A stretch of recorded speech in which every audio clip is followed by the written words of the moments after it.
College হাসপাতাল চত্বরে প্রতিবাদ সভা করলেন এসএফআই কর্মী সমর্থকরা। নিট ও ইউজিসি নেট বাতিল দাবি নিয়ে এই প্রতিবাদ সভা করা হয়।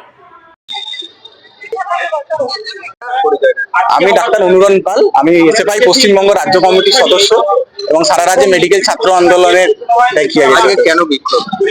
আজকে বিক্ষোভ আপনারা দেখেন যে শেষ কিছু বছর ধরে, মানে বছর বলতে মাস ধরে বিভিন্ন ধরনের পরীক্ষা নিয়ে অব্যবস্থা চলছে।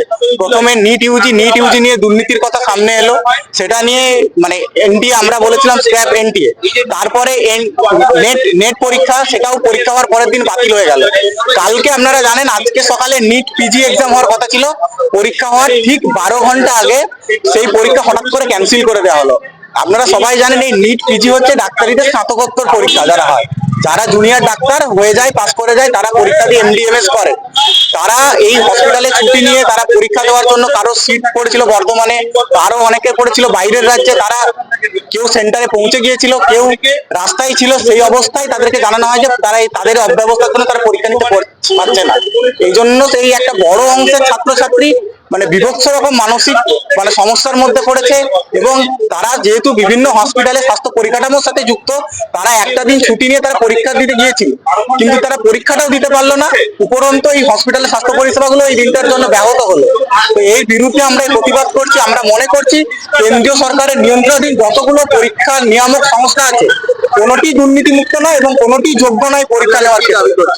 আমরা দাবি করছি যে এই পরীক্ষা নিয়ামক সংস্থাগুলো যেগুলো আছে, যার অব্যবস্থার কারণে লক্ষ লক্ষ ছাত্রছাত্রী, সে ডাক্তারি ছাত্রছাত্রী হতে পারে, সাধারণ ছাত্রছাত্রী হতে পারে, রিসার্চ স্কলার হতে পারে, যারা আজকে এই চরম দুর্ব্যবস্থার মধ্যে পড়ছে, সেই নিয়ামক সংস্থাগুলোর বিরুদ্ধে যথাযথ তদন্ত করা হোক। এবং এই লাখ লাখ কোটি কোটি টাকা খরচ হয় এই সংস্থাগুলোকে চালাতে, তাদের এই সংস্থা নিয়ামক এই সবকিছু করতে, সেগুলো আমার আপনার মানুষের সাধারণ ট্যাক্সের টাকা। সেই ট্যাক্সের টাকায় যখন এই নিয়ামক সংস্থাগুলো চলে, তাদের এই তাদের যে কি বলবো, এই দুর্নীতির কারণে যখন এই পুরো সিস্টেমটা ভেঙে পড়েছে, এই দায় অবশ্যই দেশের শিক্ষামন্ত্রীকে নিতে হবে এবং এই সংস্থাগুলোকে নিতে হবে, তাদের বিরুদ্ধে তদন্ত করতে হবে এবং শিক্ষামন্ত্রী অবিলম্বে পদক্ষেপ চাইছি আমরা। পরীক্ষা হয়ে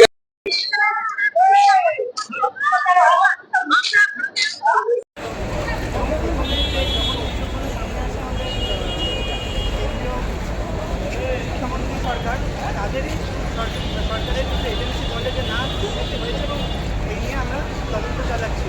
এবং কিছুদিন আগে বিভিন্ন আন্দোলনের পর আমরা